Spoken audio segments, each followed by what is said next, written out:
to you all who are joining us here this morning for our last webinar from the Safe Kids Home Safety mini-series. Today, what we're looking at is trying to keep our tamariki safe from burns in the home, looking at some key kind of prevention strategies around that. Here with us today from the Safe Kids team, we have Nadira, our policy analyst, and also myself. If you'd like to stay connected with us over social media, you can check us out on Facebook, Instagram, YouTube, and at the new Safe Kids Aotearoa website as well.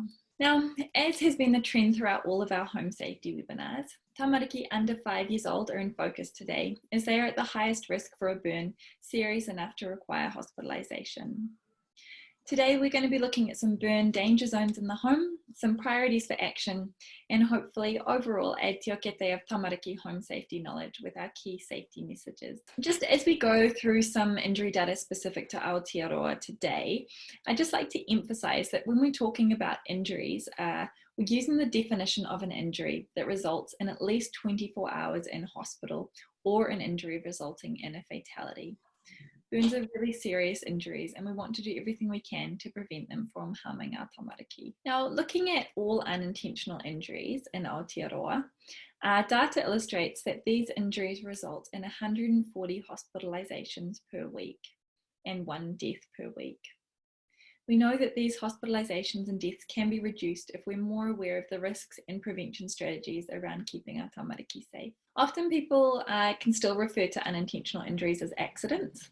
However, over the past 25 years, research has illustrated that often these injuries are in fact preventable, even if they are unintentional. This pyramid here represents the global demand placed on the health sector by injuries and violence.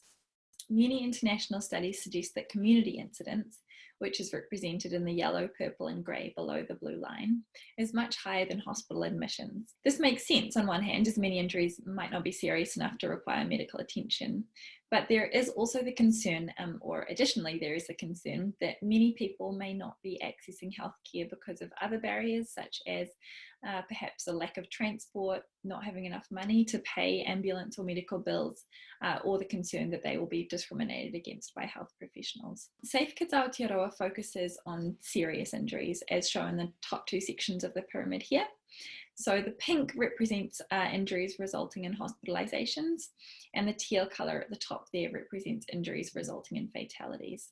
And these are the 2 levels of serious injuries that we'll be focusing on today. Now we know that in Aotearoa, 60% of tamariki injuries that are serious enough to require hospitalisation occur in a home environment.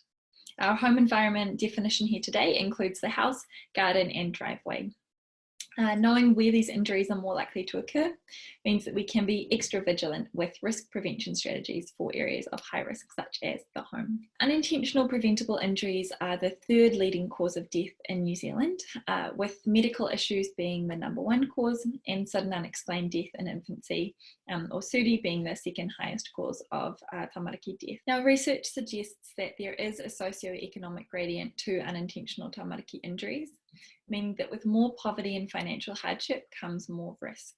We also see that Māori and Pacific populations are more at risk for tamariki unintentional injuries, something that we also see highlighted in the ethnicity data on injuries related to burns and scalds that we'll look at shortly. So here we're looking a little bit more in depth at ethnicity factors and what that looks like on a rates per 100,000 basis. Data illustrates that Māori are significantly more affected by all home unintentional injuries than anyone else in Aotearoa, with the mortality rate 3.5 times that of non-Māori tamariki in the same age group. Pacific Island non-fatal injury rates are also very high. Highlighting these disparities is useful as it helps us to know where to channel support and resources, and also challenges us to ask why these disparities exist. For example, to factor in discrimination at an interpersonal, institutional and structural level, and to emphasise the importance of culturally appropriate health interventions. Now, the data is pretty clear for this one. For tamariki aged 0 to 14 years, injuries are happening at home more than in any other environment, as you can see in the far left column. And of these tamariki home injuries, more than half are under 4 years old, as you can see in the dark blue section of that far left column. Ages 5 to 6 are represented in the light blue colour, and ages 10 to 14 are shown in the yellow. The question here is, how big of a problem is this? When we're thinking about burns in the home, we know that most of the injuries happening in the home are happening in the kitchen. So that's the most likely environment for a child to suffer a burn or a scald. We know that in New Zealand, 260 children are hospitalised every year due to an unintentional burn, and 2 children die every year from burn-related injuries. Tamaiti burn injuries cost Aotearoa approximately $5 million a year. And of course, the impact for that child and their whānau goes far beyond any kind of monetary cost. So just thinking about who's most at risk, who do these burn injuries tend to affect most? We know that pepe and young tamariki are especially at risk for burns and scalds, as their skin it's thinner, it's more susceptible to burns. For example, water that feels sort of maybe nice and warm to an adult, or like a nice hot bath, could actually burn a baby's skin. We know that males are 1.5 times more likely to be hospitalized for a burn than females. And as is the trend for most of our home injury data, burn injuries disproportionately affect Māori and Pacific tamariki. Here we can see that Pacific Island children and tamariki Māori are approximately 3 times as likely to be hospitalised from a burn-related injury compared to European children. Children classified as other, which I think sounds like a horrible way to categorise a child, but I mean, in terms of sort of data collection, I suppose it makes sense. But also children identifying as Mila, which stands for children who identify as Middle Eastern, Latin American, or African. They're about twice as likely to experience a serious burn compared to European children. We know that higher rates of unintentional injuries to Māori and Pacific children and other minority groups can be linked to discrimination and marginalisation. And sort of thinking about New Zealand's colonised history, we can think about those far-reaching effects that still are apparent today. Research suggests that discrimination and marginalisation factor into increased risk for unintentional injuries, and it's really important to be aware of these factors when we're looking at statistics based on ethnicity, so that we don't fall into the trap of maybe explaining these statistics away based on stereotypes. All right, so here we're looking at all home injury data that resulted in the death of a young child in Aotearoa from our most recent data set. From 2011 to 2015, 188 children aged 0 to 14 years of age died as a result of an unintentional injury at home. 90% of these injuries that resulted in deaths were tamariki aged 4 years and under. And this is looking at all home injuries. And then in the pink section here, we're just looking at burns, specifically burn-related home injuries. So we can see that of these 188 deaths, 4 were directly related to exposure to uncontrolled fire in a building or structure. And with the burns, slightly different sort of stats to our general home injury data. With burns, 75% of fatalities were our tamariki aged 5 to 9 years old. So we're going to watch a video now highlighting some burn injury risks and prevention strategies, sort of focusing on those slightly older tamariki.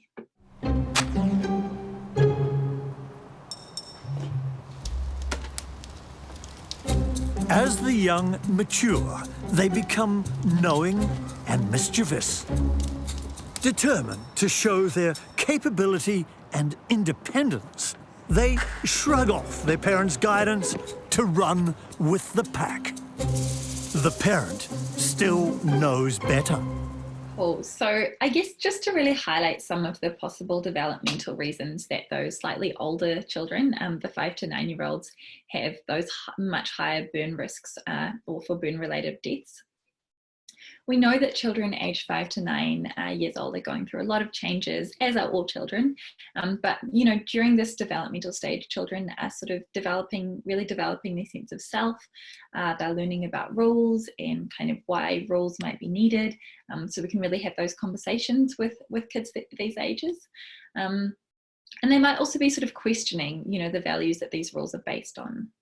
So when it comes to keeping our tamariki safe from burn-related injuries, we really don't want children experiencing natural consequences as a natural consequence of for example, pulling at the handle of a pot of boiling water could be really serious third-degree burns. So firm but fair rules that are really well explained to the tamaiti or the tamariki that you're looking after are really important when it comes to preventing serious injuries. Okay, we know that the leading cause of burn-related injuries resulting in death is exposure to fire, flames, smoke in homes, buildings, or structures. Exposure to smoke and fire tends to result in fatalities or very serious injuries with long-lasting impact. Just thinking about smoke alarms here. So research suggests that the introduction and enforcement of a smoke alarm mandatory standard for all New Zealand buildings and dwellings would save an estimated 9 lives annually. And another important point is that, of course, we know that cigarette lighters, matches, and candles are tools, they're not toys. So educating tamariki on the dangers of playing with these items is important. And it's also really important to be aware that tamariki will copy what they've seen us doing. This is, of course, another really good reason to go smoke-free and to support friends and whānau who are trying to go smoke-free. All right, so we know that if a fire starts in a room, a person has about 3 minutes to get out before the room is engulfed in smoke or flames that may kill them. So when we're talking with kids about fire, we really want to teach them just sort of some really basic kind of key points so that they know what to do if there is a fire. So the key phrase these days that fire and emergency really want to get across is get out and stay out if there's a fire. So, talking with your kids and just letting them know that if they see a fire or hear a smoke alarm, they're going to do these 3 things. They're going to get out of the house fast using your escape plan. They're going to shout fire as loud as they can, continue shouting that, and get to a safe meeting place. So get out and stay out. Just, I suppose something that we heard from the fire and emergency or firefighters, some quite sort of heartbreaking stories of the previous slogan we used to have, which was stop, drop and roll. But firefighters realized that children had misunderstood this, and so they would go into a house that had a fire, and children would just be lying on the floor rolling around rather than realizing that they needed to get out of a really dangerous situation. So the new slogan is now get out and stay out. So nice and easy to chat with your tamariki about. Really would recommend going to fireandemergency.nz. Some really great information there about making an escape plan and how to talk to your kids about the dangers of fire. Okay, we're going to watch another video here, just highlighting burn and scald risks for younger tamariki and pepe. As they grow, they increasingly learn by imitation. They mimic parents and others around them.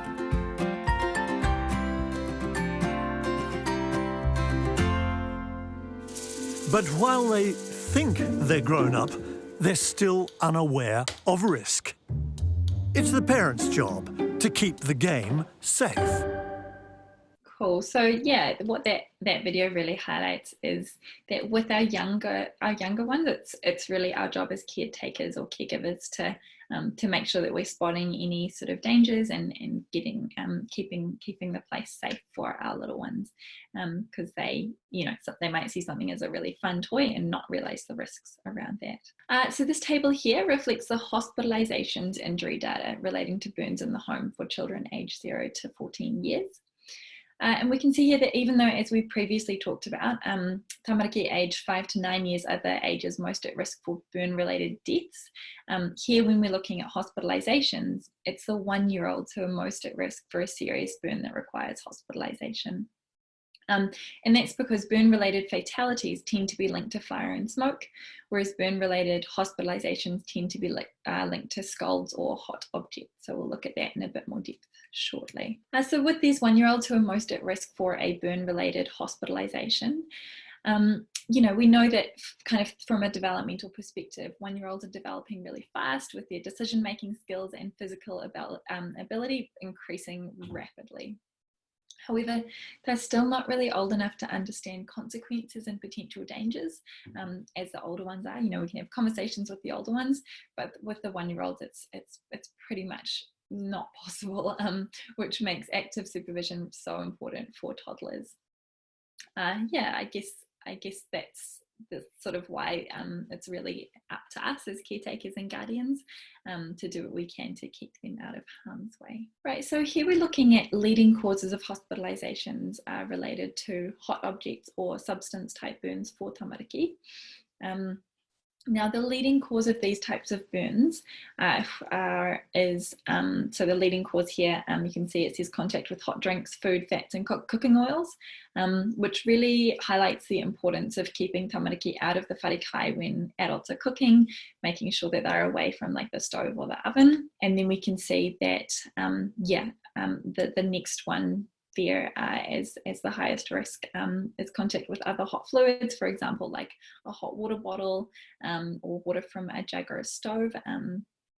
And then we also have, as the third leading cause, contact with hot tap water. And for a hospitalization, a burn serious enough to require hospitalization from contact with hot tap water. So just being really careful with little ones when they are using taps. We know that 90% of burn injury hospitalizations are due to contact with a hot object or substance.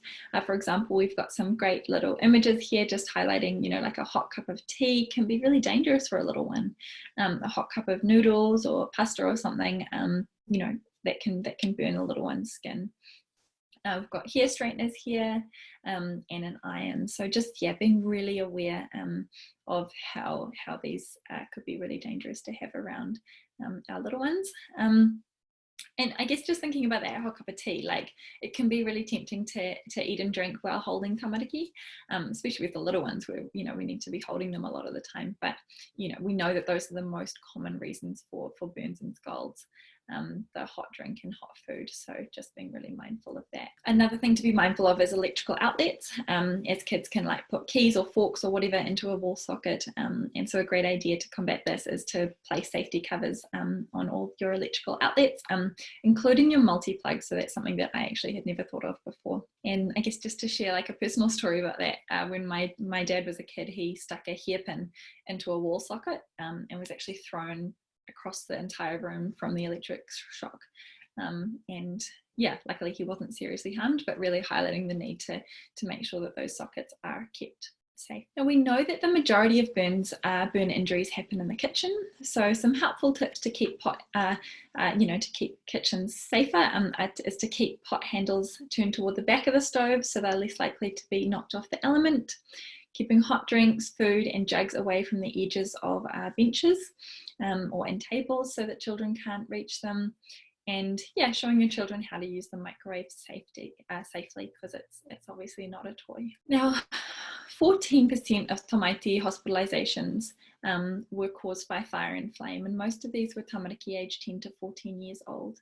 And this really highlights the importance of talking with your older children about the risks of playing with or using fire and flammable substances, and teaching them how to be sensible and safe when they are around fire. Okay, so focusing on another area in the home that is particularly dangerous or risky in terms of burns.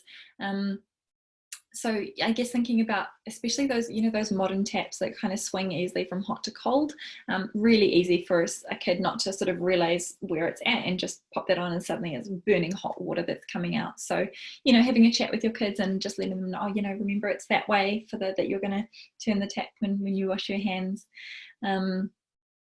Another key point is that the appropriate temperature for a bath for a little one is around 37 degrees Celsius, which of course could be hard to measure, but we can use our wrist just to check the temperature. If it feels not too hot on our wrist, then it probably is okay for their skin, and we want it just to feel lukewarm for us, not super warm or hot, because for children that will be the right temperature. Cool. And just with that 50 degrees Celsius with a hot tap, if we actually go back to the hot water cylinder and are able to set that to 60 degrees Celsius, then that would ensure that our hot tap should be about 50 degrees. Okay, so some key first aid tips here. We want to immediately cool a burn under running water for at least 20 minutes. 20 minutes. Running water is much more effective than still water, And once the burn or scald is under running water, we will of course want to call 111 as soon as possible if it feels like it's a serious burn. Under no circumstances should we use creams, oils or butter on a burn, so definitely don't do that. And just if we've got a baby that has been burnt, use lukewarm water for them, the running water, as they may develop hypothermia in running cold water. That just about concludes my section of this presentation. So yeah, kia ora, thank you all very much. Just like to hand it back to Nadia. So I do have one question posed from one of the staff here at Safe Kids Aotearoa. You know, if I'm living in a Housing New Zealand home, or formerly known as Housing New Zealand, now Kaikainga Order, you know, what can I do if I think my tap is too hot for my children aged 2 and 5 years old? Hi everyone, good question. You know, our safety tips say, you know, set your taps 50 to 55 degrees, but you're quite right. In a rental home, it might be a bit difficult. So I think the first point of call there, you think the hot water is too hot, is to contact your landlord, the property manager. There are things called valves that can be fitted into taps that can adjust the temperature coming out of the tap. So they should be able to put those in place for you if the hot water is too hot. Awesome. One of the other questions we had here as well, are there any products that can assist me as a busy parent with my considering hot substances are the leading cause? Are there any kind of products that can help me in my busy whānau?